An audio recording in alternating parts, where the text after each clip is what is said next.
Hello, j'espère que tu vas bien. J'espère que tu vas bien. Je te souhaite joyeux Noël et joyeuses fêtes de fin d'année. Je vais partager avec toi 8 erreurs à ne pas commettre si tu veux te lancer en entrepreneuriat en 2025. En tout cas, ces 8 erreurs-là sont des erreurs que moi j'ai apprises de ma petite expérience de 4 à 5 ans d'entrepreneuriat. Voilà. Donc, l'erreur numéro 1 à ne pas commettre si tu veux te lancer dans l'entrepreneuriat en 2025, c'est de procrastiner, de toujours reporter à demain ton activité, ton projet que tu as mis sur ta liste. Voilà. Donc, d'arrêter de tout le temps dire demain je vais commencer, après-demain je vais commencer. Au bout de temps, les mois passent, les jours passent, les années passent et on ne passe jamais à l'action, la procrastination. Donc, ça, c'est l'erreur numéro 1. L'erreur numéro 2, de se lancer dans un projet parce que on a entendu quelqu'un de loin ou de près gagner de l'argent dans un projet, dans une activité. On se dit, ah wow, lui, il gagne de l'argent dans son activité. Donc du coup, moi, je vais me lancer là-dedans. Oui, non. Ça, c'est pas une bonne base pour lancer un projet. On lance un projet parce qu'on a la passion, parce qu'on a l'amour du projet.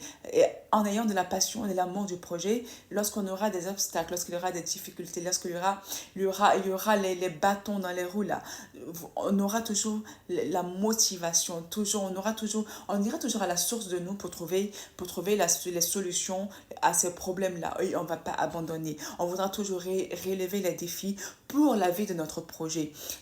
Quelqu'un va dire que oui, mais il n'y a pas de nouveaux projets sur la Terre. Oui, c'est vrai qu'il n'y a pas de nouveaux projets sur la Terre, mais je vais te donner un exemple. Si quelqu'un, par exemple, dans ton entourage, il a ouvert un supermarché, lui, son projet, c'est d'ouvrir un supermarché. Et toi, en ton fond intérêt, tu sais que ça ne fait pas partie de tes projets, mais tu décides d'ouvrir un supermarché aussi juste parce que ton voisin, il a ouvert un supermarché. Ça, en tout cas, moi, c'est pas mon idée. Ce dont je pense, c'est vous dire que il faut avoir, en fait, au fond de toi, il n'y a rien de nouveau sur la terre, d'accord, mais il faut que ce soit vraiment un projet, que tu as une vision pour ça, que tu as de l'amour pour ça. Quand tu as une vision pour un projet, tu sais comment le développer, tu sais comment surpasser les obstacles. Donc, ne pas se lancer dans un projet parce qu'on a entendu qu'il y a de l'argent dedans, ou bien parce que mon voisin il fait, ma copine il fait. Voilà, ça c'est l'erreur numéro 2. L'erreur numéro 3, c'est de ne pas se former. Tu te lances dans un projet, par exemple, toi tu as le talent de la coiffure, tu as le talent de l'onglerie, tu as le talent de maquillage. Oui, c'est toujours bien de te perfectionner, c'est toujours bien d'améliorer tes capacités, ton talent. Voilà, tout talent qui ne se travaille pas meurt. C'est vrai voilà, il faut ne pas te former. L'erreur numéro 3, ne pas te former. Il faut dire que ah, moi je connais, je suis né avec. Non, parce que dans toute activité, les activités, elles évoluent. Nous sommes en 2024, toute sorte d'activité connaît une évolution au fait, sur tous les plans. Donc il faut toujours te mettre à jour dans ton activité, les nouveaux styles, les nouveaux modèles, les nouvelles applications, les nouveaux... Il faut te mettre à jour, il faut te mettre à jour, il faut te mettre à jour sur tous les plans.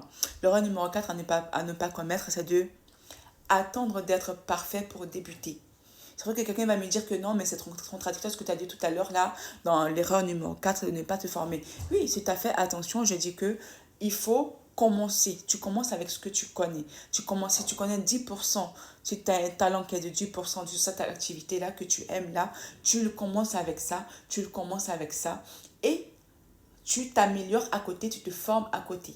Tu te mets à jour à côté. Tu mets à jour ton talent à côté. Donc, c'est à ça. C'est une complémentarité et ça va de soi. L'erreur numéro 5, c'est d'attendre un capital extraordinaire. Comme, en tout cas, nos jeunes. Franchement, il y a plein de jeunes. Tant que, ah oui, moi j'ai un projet là, mais il me faut 10 millions. Mais il n'est pas capable de faire n'importe quel travail pour que lui, il va économiser ces 10 millions-là, ou bien c'est 1 million, ou bien c'est 500 000.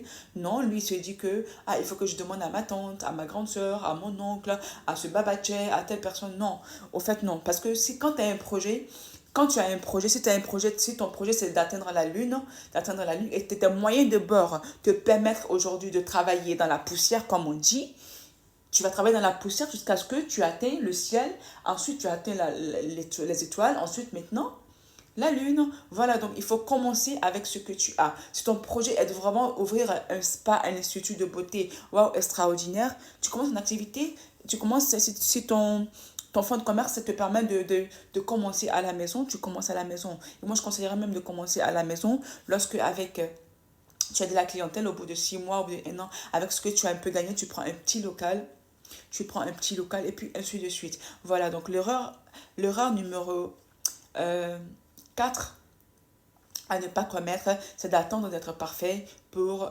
pardon, numéro 5, c'est d'attendre un gros capital, vouloir commencer gros. Et puis ça va un peu avec l'erreur numéro 5 que j'allais dire, vouloir commencer grand. Voilà, moi en tout cas, je me retrouve dans ces erreurs que je vous ai citées parce que moi, il y a 3 ans de cela, j'ai lancé un projet avant mon agence immobilière. Après, plutôt mon agence immobilière, je voulais faire une autre activité à côté. J'ai fait une activité de institut de beauté. Et à vrai dire, c'est quelque chose que j'aime. Mais j'ai plutôt fait cette activité-là parce que je me suis dit, ah oui, il y a de l'argent dedans. Là même actuellement encore, je commets la même erreur, hein. Je vous dis que oui, c'est quelque chose que j'aime. Mais franchement, quand j'ai ouvert mon spa, c'était à Vitry. Quand je l'ai ouvert là, ça m'ennuyait au fait. Ça m'ennuyait. Moi, ça m'ennuyait au fait. Ce que j'adore, moi, faire. Oui, j'adore tout ce qui est esthétique. Voilà, les soins, les ongleries. Mais tresser comme ça, là, franchement, en tout cas, ça m'ennuyait. Ça m'ennuyait. Je ne trouvais pas. Je me sentais pas. Et puis, j'ai commencé gros tout un coup. J'ai commencé gros tout un coup.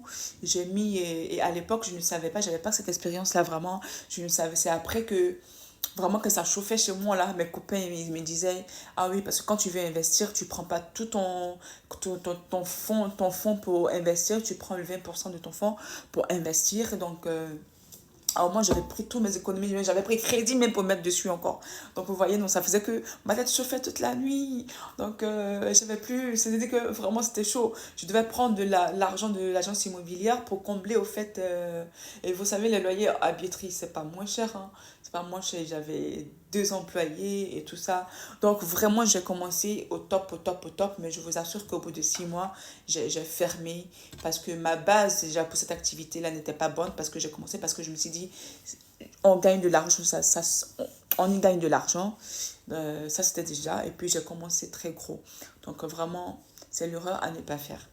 Donc j'arrive sur l'erreur numéro 7 à ne pas commettre, c'est de vouloir directement atteindre le gros lot. C'est-à-dire que moi, je me lance dans une activité aujourd'hui et je veux vendre mes articles au même prix que ceux qui sont là il y a 5 ans, ceux qui sont là il y a 10 ans. D'autres vont dire que oui, mais peut-être que moi, je viens d'arriver aujourd'hui, mais et puis la qualité de mon service, peut-être qu'il est mieux. Je comprends, il n'y a pas de problème. Mais au début de ton activité, il faut jouer sur la quantité. La quantité le nombre d'articles que tu vas pouvoir vendre, le nombre d'articles que tu vas pouvoir, le nombre de services que tu vas pouvoir générer et pas sur le nombre de ce que tu vas gagner. Au fait, en gros c'est ça, c'est les 7 erreurs regroupées de ma petite expérience que je te partage si tu veux entreprendre en 2025. Et vraiment, je t'encourage à te lancer. Je t'encourage à te lancer parce que franchement, les années passent vite.